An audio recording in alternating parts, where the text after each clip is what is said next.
Hi everyone, this is Karen Hooley, and I'm really excited to talk to you today about everything there is to know about crocheting a chain. Let's get started.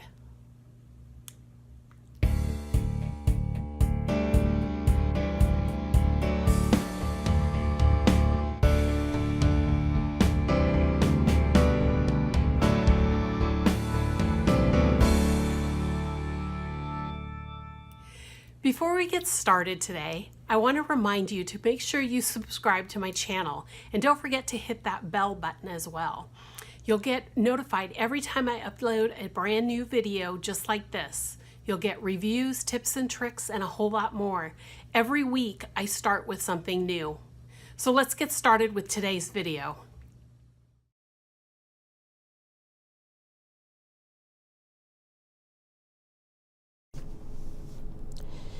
Before we get started learning how to crochet a chain, I want to tell you that the crochet chain is literally the foundation of everything else you learn in crochet.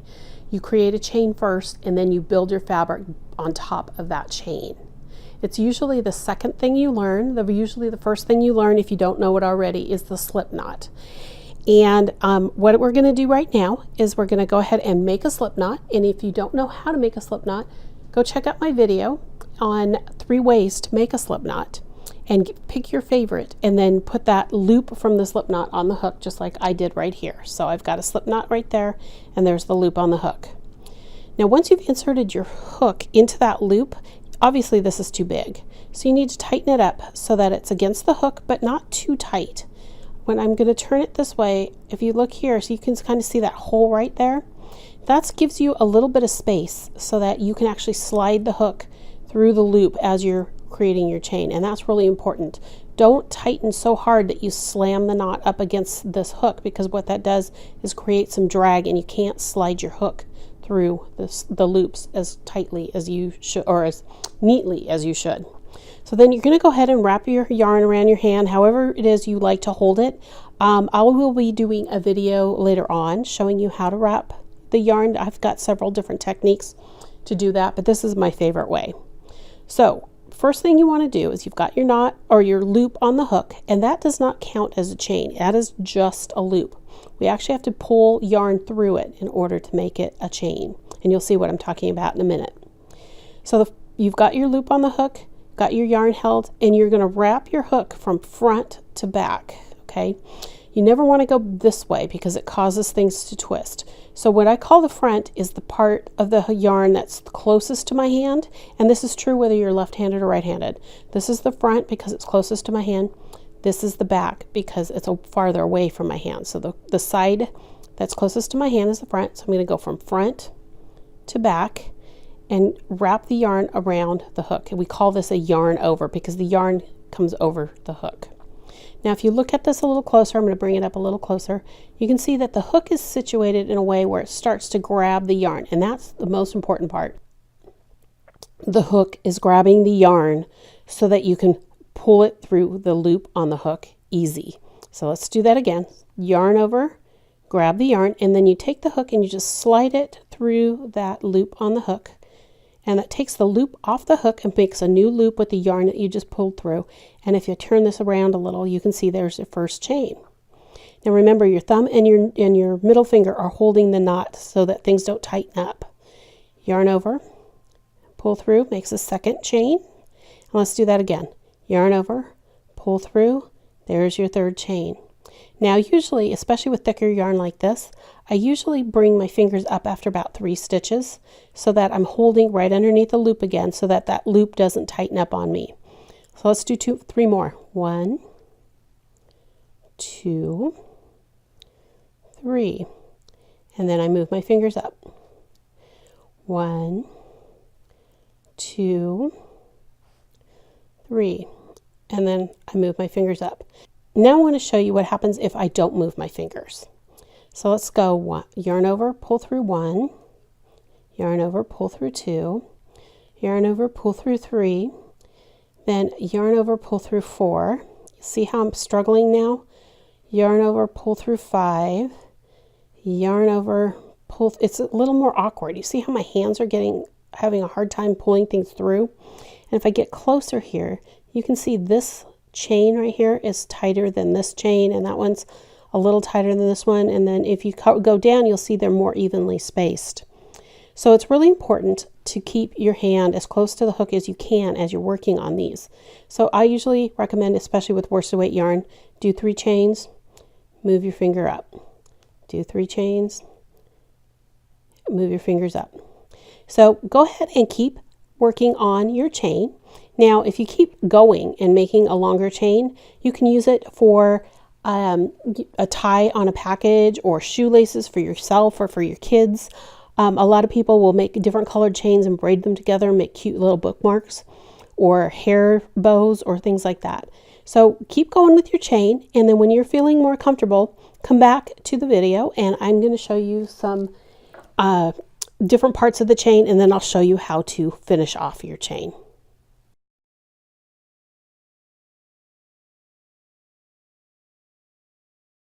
Okay, so now I'm going to show you the different parts of the chain, and I'm going to show you on a little short chain so that it's easier to see what's going on. But I've completed a little chain here of 10 stitches, 10 chain stitches. And I want to show you, first of all, this is the front of the chain. When you look at the front of the chain, you can see here it looks like there's little chains interlocking into each other. And I usually call those V's. Other people call them chains, other people call them loops inside of loops. There's a lot of different names, but I usually call them V's. And you can tell the chains because if you look at right here, I'm going to use my crochet hook here. Here is a V, and it's sitting inside of that V. And the one above it, here's the V, and it's sitting inside of that one. Now, to count your chains, to see if you've got the right number that you need, you always start at the bottom where the slip knot was. And here's the slip knot. So the slip knot is not a chain, it is just a knot. So you don't count that, but you count this V. 1, 2, there's another one, 3, 4, 5, 6, 7, 8, 9, 10. Then here at the top, you'll see there's another knot. This is called the Fasten Off knot, and I'm going to show you that in just a few minutes, how to create that. But that is also not a chain. That is just the knot at the end of the fabric, or the end of this particular chain. So we've got a chain of 10. That's the front. And usually, and I'll talk more about this in another video when I'm talking about actually making stitches, but most crocheters learn to crochet by inserting their hook into the center of the V. Now, let's flip it over really fast. This is the back side. You can see it does look different. And the interesting thing about this is you'll see there's these little bumps going across the center of the chains. Those are what we call the back bumps or the back humps of the chain. I'm going to turn the chain sideways here. You can kind of see them better. Here's one, here's one, here's one. Those are the bumps. Now, some crocheters and designers like to use those back bumps. I happen to be one of them that likes to put my hook through that. So there's another way of it working into the chain. Now, the terminology I just gave you is pretty much what I use. Some of them are actually the most common terminology that you'll learn about the chain. But there are others, different designers and different teachers use different words. So if you understand what humps and bumps and chains and V's are, you'll probably figure out what the pattern's telling you or what the teacher's telling you. So now I'm going to show you how to end off the chain. Keep watching.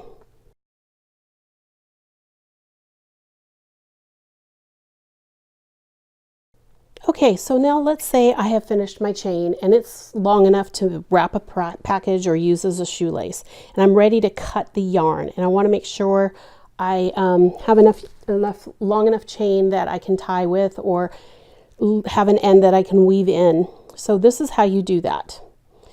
You make one more chain, and then what I do is I pull the loop a little bit longer than everything else, take the hook out, then I grab my scissors, and then I cut the yarn. So I have a tail hanging there. Then I put my hook back into that loop and I pull the tail all the way through. And when I pull the tail all the way through and then pull it tight, there's my fasten off knot. Now remember, that fasten off knot is not a chain. It is just the knot at the other end of the chain. So that's all there is to making a chain. Normally we wouldn't cut the yarn, and we'll talk about that in my next video on the single crochet, but this is how you fasten off. And if you want to use your newly crocheted chain for a shoelace or a package tie, or even make more of them, braid them together and do stuff with them, go right ahead, and I'd love to see your progress. Thank you so much for watching until the end of the video. I hope you really enjoyed it. And if you did, please remember to give me a thumbs up here at the bottom of the video. And let me know in the comments what you enjoyed. I also have in the show notes a section where you can ask me a question, and every month I will be doing a question and answer series. So please let me know what you'd like to know about crochet. Thanks again, have a great day, and I'll see you real soon.